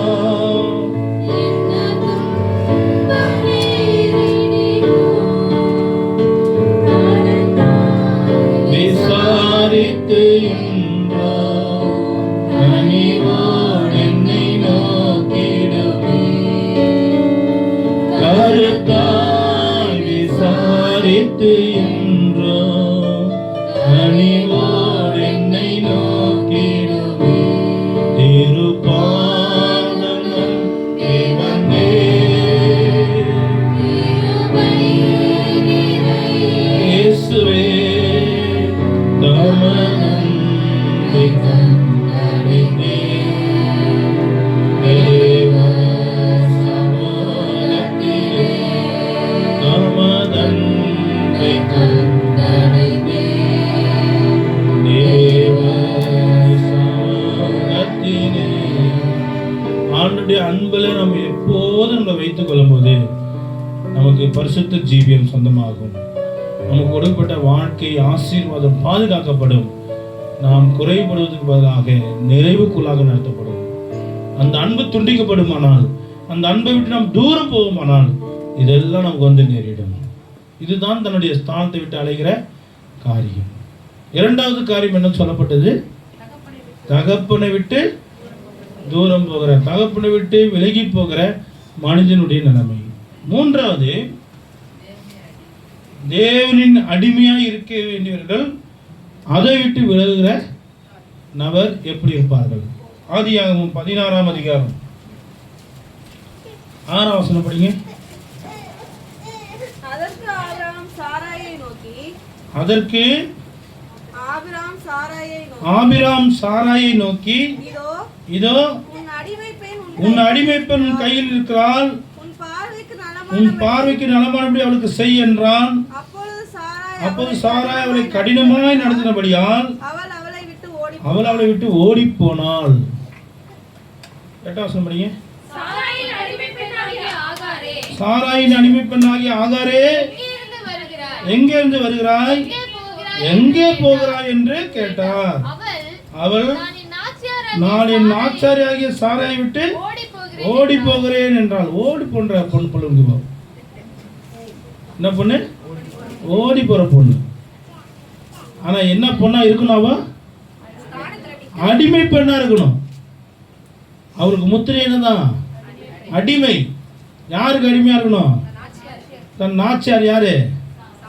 சாராள். சாராளுக்கு அடிமையா இருக்கணும். சாராள் யாரு? ஆபிரகாம் மனைவி யாரு? உலகத்துக்கு தாய், விசுவாச தாய், விசுவாசிகளுக்கெல்லாம் தாயானவள். அவள் எருசலேம், பழைய எருசலேம் சொல்லப்பட்டிருக்கு ஆவிக்குரிய அர்த்தமா. இப்போ தேவனுடைய அந்த ஸ்தானத்தில், தேவனுடைய அந்த கூட்டத்தில் எப்படி இருக்கணும்? அடிமையாக இருக்கணும். அடிமையாக இருக்கிறவங்களுக்கு சுயாதீனம் ஒன்று இருக்கா? விருப்ப வெறுப்பு ஏதாவது இருக்கா? அவங்களுடைய காரியங்கள் ஏதாவது கேட்கப்படுமா? அவங்களுக்குன்னு ஏதாவது கொடுக்கப்படுமா? ஒன்றுமே கிடையாது. எப்படி தான் இருக்கணும்? அவங்க வாயை மூடிட்டு கம்முன்னு இருக்கணும். எது நடந்தாலும் கேள்விக்கே வேலை கிடையாது. கொன்னே போட்டால் கூட தப்பே கிடையாது. அடிமை என்ன பண்ணலாம்? அந்த எஜமான் கொன்று போடலாம். அதான் சட்டம். அந்த உரிமை அந்த எஜமானுக்கு உண்டு. ஏன் கொன்று போட்டீங்கன்னு கேட்கவே கூடாது, கேட்க முடியாது. இப்போ இவ அவளை விட்டு ஓடி போகலாமா? இப்போ ஏன் ஓடி போனா? ஏன் ஓடி போனா? கடினமாய் நடத்துகிறான். அப்புறம் எப்படின்னா கொஞ்சம் அவளை வச்சுக்கிட்டு, அடிமையெல்லாம் வச்சுக்கிட்டு பெட்ரூம் சோஃபாவில் உட்கார வச்சுக்கிட்டு கொஞ்சம் வாங்களா? இல்லை பெட்ரூமில் ஏசியை போட்டு பத்துக்குமா, கொஞ்ச நேரம் ரெஸ்ட் எடுமா, அப்புறம் வந்து வேலை செய்யலாம்னு சொல்லுவாங்களா? அடிமையாக தான் நடத்தணும். இந்த இடத்துல சாராய் அடிமையை நடத்துகிற அந்த விஷயத்துல கொஞ்சம் கடுமை காட்டியிருக்கிறாங்க. இவங்களுக்கு அது தாங்கலை. உடனே என்ன பண்ணிட்டாங்க, இதுக்கப்புறம் உங்களை குப்பை கொட்ட முடியாதுன்னு சொல்லி கிளம்பிட்டாங்க. கிளம்புனவங்களை யார் குறுக்கிட்டு தடுத்து நிறுத்துறா? கர்த்தருடைய தூதர் நிறுத்துறாங்க. கேட்குறாங்க, எங்கேருந்து வர, எங்கே போகிறோமா அப்படின்னு கேட்குறாங்க. அப்போ அவங்க விவரத்தெல்லாம் சொல்கிறாங்க. அப்போ கர்த்தருடைய தூதர் என்ன சொல்கிறார் 9ஆம் வசனத்தில்?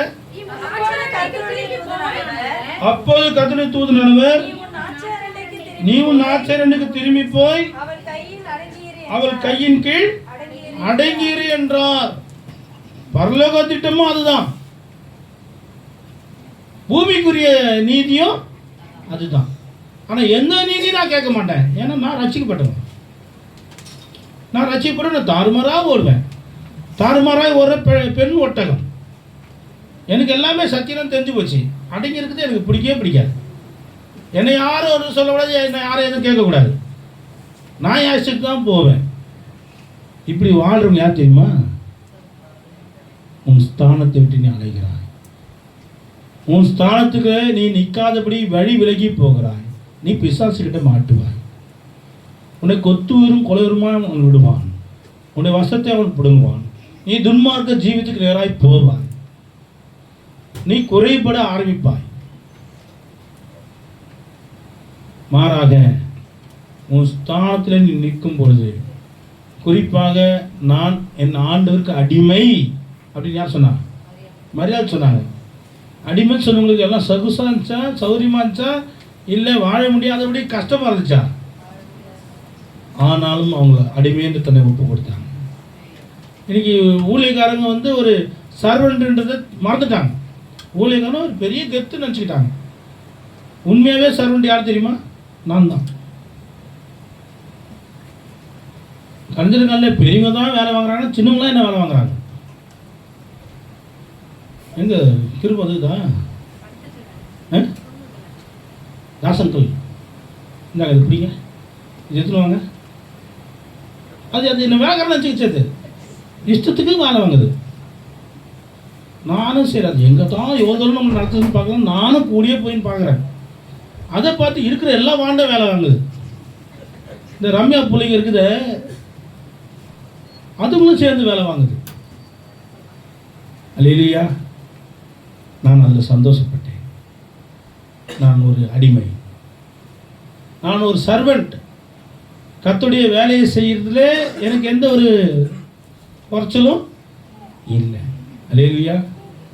இல்லை, எந்த தப்புமும் கிடையாது. ஆனால் பிள்ளைங்களை கரெக்டாக வளர்க்க வேண்டிய தாய்மார்கள் தவறிக்கிறான்னு நான் புரிஞ்சுக்கிட்டேன். அந்த தாய்மார்களுக்கு பிள்ளைங்களை கவனிக்க புத்தி இல்லைன்னு நான் புரிஞ்சுக்கிட்டேன். இதுங்களுக்கு வாய் தான் இருக்கிறத தவிர வேறு எதுவுமே இல்லைன்னு தெரிஞ்சுக்கிட்டேன். இனி மாற்றிப்பாங்கன்னு நினைக்கிறேன். ஆமென். அல்லேலூயா. அது தனியாக சொல்லி நாங்கள் சரி பண்ணிடுறோமே, கூட்டத்தில் வச்சுக்கமையா ஆச்சுக்கு பார்த்தணும். என்ன ரம்யா, இதுவே கம்மி, இன்னும் அதிகமாக சொல்லணும். இருக்கட்டும், பரவாயில்ல. இந்த இடத்துல இந்த ஆகார் சாராயினுடைய அடிமை பெண்ணாக இருந்தாலும் அவளுக்கு அடங்கி இருந்து வேலை செய்ய அவளுக்கு மனம் இல்லை. அவள் என்ன பண்ணுறா? தன் நாச்சாருடைய வேலைக்கு பயந்து விலகி போகிறவளாக இருந்தாள். தன் ஸ்தானத்தை விட்டு ஓடுகிறவளாக இருந்தாள். கர்த்தர் குறுக்கிட்டு அவளுக்கிட்ட ஆலோசனை கொடுத்து, நீ போய் திரும்ப என்ன பண்ணு, உன் நாச்சாரத்தில் அடங்கிடு என்று. இப்போ நியாயமாக இப்போ ஆகார் எப்படி இருக்கணும்? அடங்கிதான் இருக்கணும். ஆனால் அடங்கி இருந்தாலா? இல்லை. இன்னொரு வசந்த வாசிங்க, 21ஆம் அதிகாரம் 9ஆம் வசனம் வாசிங்க.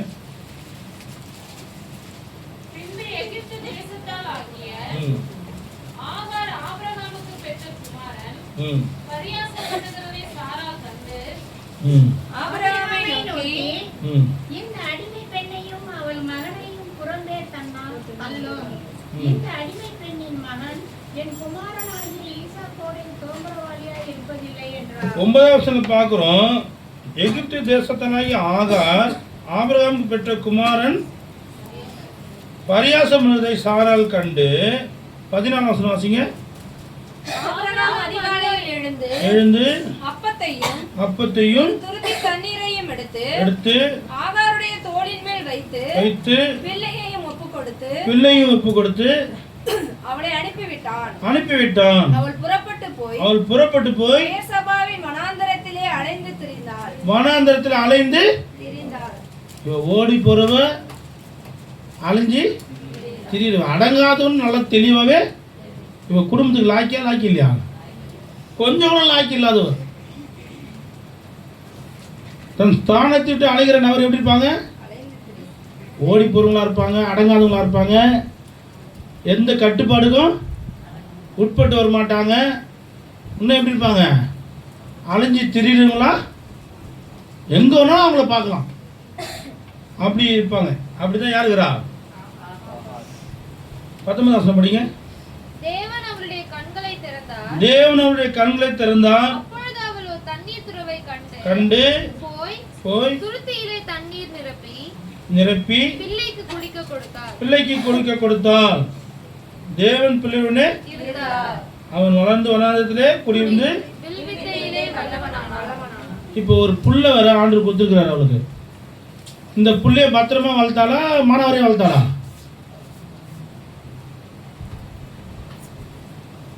எப்படி வளர்த்தா? பிள்ளைய நல்லபடியா வளர்த்தாளா இல்ல மாணவரையா வளர்த்தாளா?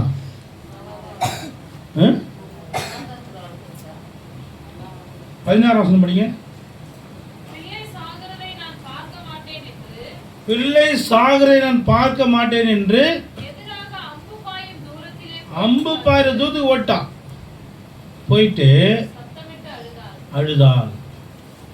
ஒரு நல்ல தாயா நல்ல தாயாவோ? ஒரு நல்ல தாய் என்ன பண்ணுவா? அந்த பிள்ளைக்கு ஜீவன் போற வரைக்கும் போராடுவான்.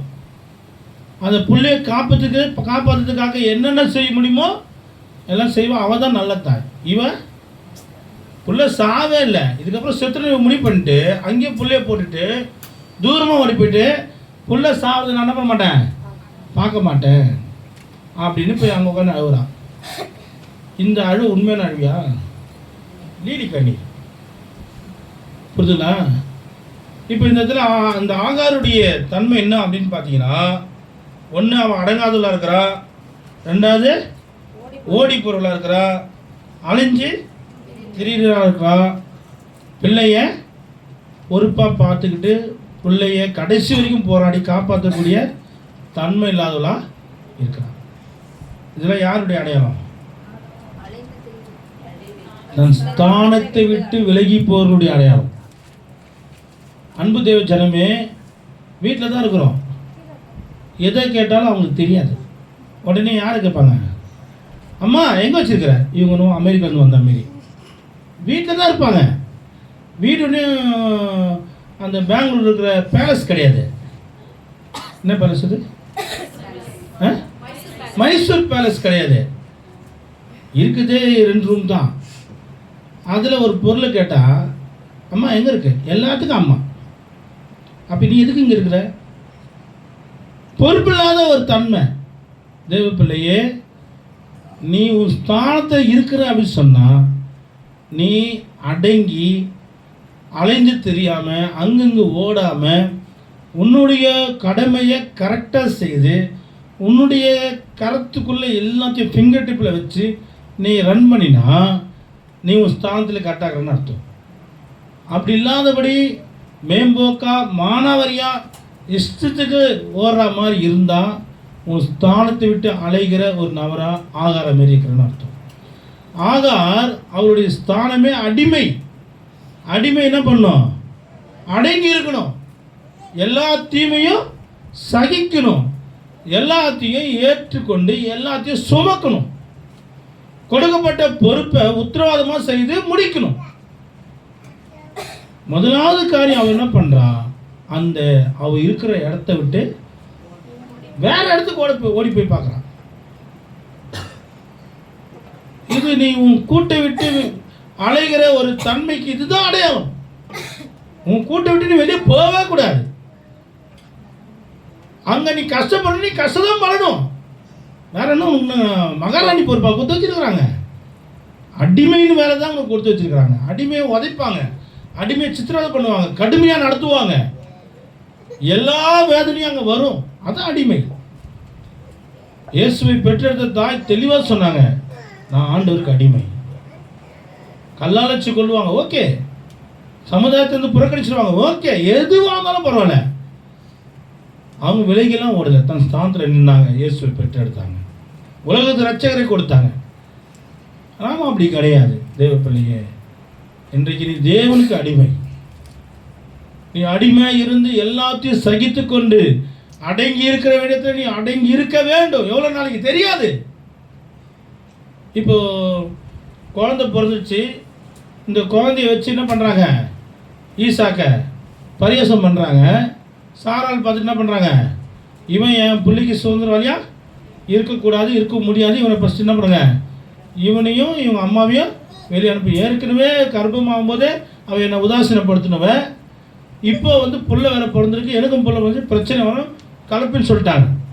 ஆபிரகாம் ரெண்டும் அவர் பெற்ற புள்ளனால கொஞ்சம் கஷ்டமாக இருக்குது.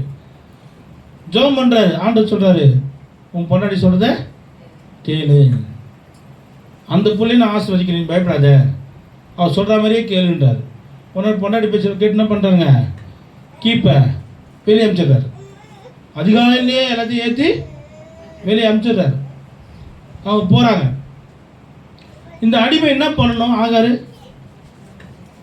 போக சொல்கிறாங்க, சாரால் போக சொல்கிறாங்க, இப்போ ஆபிரகாமும் போக சொல்கிறாங்க. இந்த அடிமை என்ன பண்ணணும், நான் எங்கே போவேன் உண்மை விட்டு விட்டு எங்கே ஓடி போய் என்ன பாடுது, எங்கே ஓடுவேன். ஆனால் ஆகார் அப்படி பாட மாட்டாங்க, எங்கே ஓனா ஓடுறோம் அப்படிதான் பாடுவாங்க. ஆகாருக்கு இப்படிலாம் பாட தெரியாது. எங்கே ஓனா ஓடுவேன் அப்படின்னு தான் பாடுவான். ஆக்சுவலாக இந்த ஆகார் அவளுடைய அடிமை ஸ்தானத்தை எண்ணி எனக்கு வாழ்க்கை கொடுத்தது யாரு, சாரால். ஆபிரகாம் கொடுத்தாராம், சாரால் கொடுத்தா இல்லை. அவருக்கு வாழ்நாள் போது சார் வரைக்கும் நன்றியாக இருக்கணும். அடிமைக்கு எஜமானி என்ற ஒரு மேன்மை கொடுத்தா, தன்னுடைய எஜமானுடைய மனைவி என்ற ஸ்தானத்தை கொடுத்தா. அவருக்கு என்ன பண்ணணும், வாழ்நாள் போதும் நன்றியாக இருக்கணும். இப்போ எஜமானியே கோவப்பட்டு வெளியே போன்றாங்க, ஆபிரகாம் கூட சேர்த்து என்ன பண்ணுறாரு, வெளியே போன்றாங்க. இப்போ ஆகார் என்ன பண்ணணும், நான் செஞ்சதெல்லாம் மன்னிச்சிருங்க, நான் உங்கள்கிட்ட போகக்கூடாது. ஏற்கனவே கத்திர தூதன் என்ன சொன்னார், அப்படிங்கிற சொன்னார். நான் அப்பப்போ என் வாய் கொழுப்பு, நான் ஏதாவது வாயை விட்டுறேன், நீங்களும் கோவப்படுறீங்க, என்னை மன்னிச்சிருங்க, இனி நான் வாய் பேச மாட்டேன். அதுக்கு 2 அடி வேணா அடிச்சிருங்க, நான் இங்கேருந்து எங்கே போக முடியும், நான் இங்கே இருக்கிற சொல்லி என்ன பண்ண, கெஞ்சி கூத்தாடி கதறி கண்ணீர் விட்டு ஏதாவது பண்ணிட்டு என்ன நாங்கள் இருந்திருக்கணும். கிளம்பிட்டா உடனே அவள் யார், அவள் ஓடி போகிறோம்ல, அவளுக்கு அந்த புத்தி தானே வரும் இல்லை. நம்ம ரட்சிக்கப்பட்டவங்க நம்ம புத்தி எங்கே தான் போகுது, பழையபடி தான் போகுது. நீ அடங்கி இருக்கணும், கர்த்தருடைய சமூகத்தில் அடங்கி இருக்கணும், கர்த்தருடைய வார்த்தைக்கு அடங்கி இருக்கணும், கர்த்தருடைய ஊழியக்காரனுக்கு அடங்கி இருக்கணும், கர்த்தருடைய பரிசுத்தவான்களுக்கு அடங்கி இருக்கணும். கொஞ்சம் வசனம் தெரிஞ்சால் போதும், இப்படி பெரிய கண்டென்ஸ் ஸ்பீக்கர் ஆகிடுவாங்க இவங்க. ஆமாம், அதனால தான் ஆட்டுக்கு அளந்து மாட்டுக்கு மரத்தாட்டி ஆண்டு வச்சிருக்கிறாரு. புரிஞ்சுங்களா? ஏன் ஆடுறீங்க, அபிஷேகம் வருதா? அதாவது தீர்க்கதரிசினாவே தீர்க்கதரிசிக்கு அடங்கியிருக்கு, ஆவியில் நினைச்சா கூட அடங்கிருங்க, உட மாட்டாதீங்க. அல்லேலூயா, கர்த்தர் நல்லவர். இப்போ மன்னிப்பு கேட்டு அவன் அடங்கி இருக்கணும், ஆனால் உடனே என்ன பண்ணிட்டா, கிளம்பிட்டா. ஏனென்றால் ஸ்தானத்தை விட்டு அலைகிற அந்த நபராக அவர் இருந்ததுனால. இந்த இடத்துல நம்ம அப்படி இருக்கிறோமா, நம்மகிட்ட அந்த தன்மைகள்லாம் இருக்கா? அன்பு தெய்வ ஜனமே, தன் கூட்டை விட்டு அலைகிற குருவி எப்படி பல விதத்தில் பாதிக்கப்பட்டு தன் ஸ்தானத்தை இழந்து, தன் மேன்மை இழந்து, தன் மகிமையை இழந்து, தன்னுடைய எல்லாத்தையும் இழந்து, தன் ஜீவனையும் இழக்கக்கூடிய ஆபத்து அதுக்கு இருக்குதோ, அதுபோல் நமக்கு விடுபட்ட ஸ்தானத்தை விட்டு நம்ம வெளியே வரும்போது அந்த பரிதாபமான நிலைமைக்கு நம்ம தள்ளப்படுவோம். ஆகார் தள்ளப்பட்டான். இந்த இடத்துல ஆகாருடைய ஜெபத்தை கேட்டான்னு போட்டுக்குதா? இல்லை, படிக்க அந்த சந்தை 19. தேவன் அவளுடைய கண்களை திறந்தார், அப்பொழுது அவள் தண்ணீர் துறவை கண்டு ம் போய் ம் துருத்தியிலே தண்ணீர் நிரப்பி ம். பிள்ளைக்கு குடிக்க கொடுத்தார். ம் 20 வசனம். தேவன் பிள்ளையுடனே இருந்தார். தேவன் பிள்ளை கூட தான் இருந்தார், ஆகார் கூட இல்லை. அவன் வளர்ந்து வனாந்தரத்திலே குடியிருந்து. இது 17 வசனம் படிங்க. தேவன் பிள்ளையின் சத்தத்தை தேவன் கேட்டார். பிள்ளையின் சத்தத்தை கேட்டார். இங்க ஆகாருக்கு ஆண்டவர்கிட்ட இன்னும் ஒண்ணுமே கிடையாது. ஆகாரை வந்து ஆண்டவர் அங்க மென்ஷனே பண்ணல. ஏன்னா ஆகாருடைய கிரியை வந்து அவர் ஸ்தானத்தில் நிக்கல. ஆனா பிள்ளைக்காக கர்த்தர் அங்க இறங்கி வந்தார். பிள்ளையின் சத்தத்தை கேட்டார். பிள்ளை கூட கர்த்தர் இருந்தார். அதனால தான் அங்கே எல்லாமே நன்மையாக முடிஞ்சுச்சு. ஆனால் ஆகார கர்த்தர் கணக்கில் வச்சுருந்தாருன்னா ஆகாரம் க்ளோஸ் ஆகிருப்பாங்க, அந்த பிள்ளையும் க்ளோஸ் ஆகிருப்பாங்க. ஆனால் நல்லா பேர் மட்டும் வச்சா அந்த அதிகாரத்தை படிங்க. அப்பொழுது அவள் 13 அப்பொழுது அவள் ம் என்னை காண்பவரை நானும் இவ்விடத்தில் கண்டேன் அல்லவோ என்று சொல்லி ம் தன்னோட பேசின கர்த்தருக்கு ம் நீர் என்னை காண்கிற தேவன் என்று பெயரிட்டார். அல்லேலூயா. இதெல்லாம் குறைச்சல் இல்லை, அதெல்லாம் கரெக்டாக வாய்க்கிழி நல்லா அழகாக சொல்கிற ஆளுங்க தான். ஆனால் செயல் கிடையாது. உன்னை ஆசீர்வதிக்க தான் கர்த்தர் உன்னை விட்டு குறிக்கிறாரு. உன்னை மேன்மைப்படுத்த தான் கர்த்தர் குறிக்கிறாரு. உன்னை பாதுகாக்கணும் தான் கர்த்தர் குறிக்கிறாரு. உன் ஸ்தானத்தில் உன்னை உயர்த்தணும் தான் கர்த்தர் உனக்கு விட்டு குறிக்கிறாரு. ஆனால் அதெல்லாம் பொறுப்படுத்தலை. என்னோட கர்த்தர் பேசினார். நான் பரிசுத்த வாட்டியா இல்லைன்னாலும் என்கிட்ட பேசுவாரா? அவர் சத்தம் என் காதில் கேட்குமா? மூதேவி நீ இல்லைன்னு தான் உன்கிட்ட பேசுங்கிறார். உன்னை சரி பண்ணுன்றதுக்கு தான் பேசுங்கிறார். இந்த கடைசி வரைக்கும் இந்த ஆகார் வந்து தன்னை தன் ஸ்தானத்தில் வைத்துக்கொள்ள விரும்பவே இல்லை. ஆனாலும் ஆபிரகாம் கொடுத்த வாக்கு தத்தமும் ஆபிரகாமுடைய வித்து அந்த ஆகாருடைய பிள்ளையாக இருந்ததுனாலும், பிள்ளையின் சத்தத்தை கர்த்தர் கேட்டதினாலும், பிள்ளையோடு கூட கர்த்தர் இருந்ததினாலும் ஆகாருக்கு அங்கே நன்மையாக காரியம் முடிந்தது. ஆனாலும் அவர் பட்ட பாடு கொஞ்சம் நெஞ்சம் இல்லை. அன்பு தேவச்சனமே, உன்னுடைய வாழ்க்கையிலே கர்த்தர் உன்னை எங்கெல்லாம் அடிமையாய் வைத்து நடத்தணும்னு விரும்புகிறாரோ அங்கே அடங்கியிரு.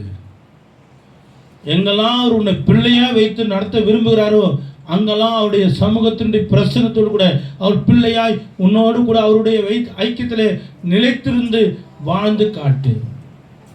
எங்கெல்லாம் கர்த்தர் உன்னை மகாராஜாவுடைய அந்த வாக்கு தத்தம் பண்ணப்பட்டத்தில் வைத்து நடத்த விரும்புகிறாரோ அந்த ஆசீர்வாதத்துக்குள்ளே கவனமாக இரு. 3 காரியம் தான். 1, மகாராஜாவுடைய நகரத்தில் நிலைத்திருக்கிற வாழ்க்கை. 2, தகப்பனோடு பிள்ளையாய் நிலைச்சிருக்கிற வாழ்க்கை. 3, தேவனிடத்திலேய அடிமை என்ற ஊழியத்தின் பாதையில். அடிமைனா ஊழியக்காரங்க, ஊழியம் செய்யக்கூடிய ஸ்தானத்தில் நிலைச்சிருக்கிற வாழ்க்கை. இந்த வாழ்க்கையில் நாம் நிலைச்சில்லாதபடி, இந்த 3 தன்மைகளை நாம் நிலைச்சில்லாதபடி தன் கூட்டை விட்டு அலைகிற குருவிக்கு ஒப்பாக தன் ஸ்தானத்தில் அலைகிற மனுஷனாய் நாம் இருக்கக்கூடாது. ஒருவேளை தன் ஸ்தானத்தை விட்டு நாம் அலைகிற நபர்களாக இருப்போமானால் நமக்கு காத்து கொண்டிருக்கிறது என்ன காத்து கொண்டிருக்கிறது? பிசாசினுடைய வலையிலே நாம் சிக்குவோம். நம் குரல் வலை நசுக்கப்படும். நம்மை கொல்லவும் அழிக்கவும் அவன் அநேக கண்ணிகளை வைத்திருப்பான். கண்டிப்பாக அதில் நாம் அகப்படுவோம். நமக்கு பாதுகாப்பு இல்லை. வழங்கால் பிடிக்கும்.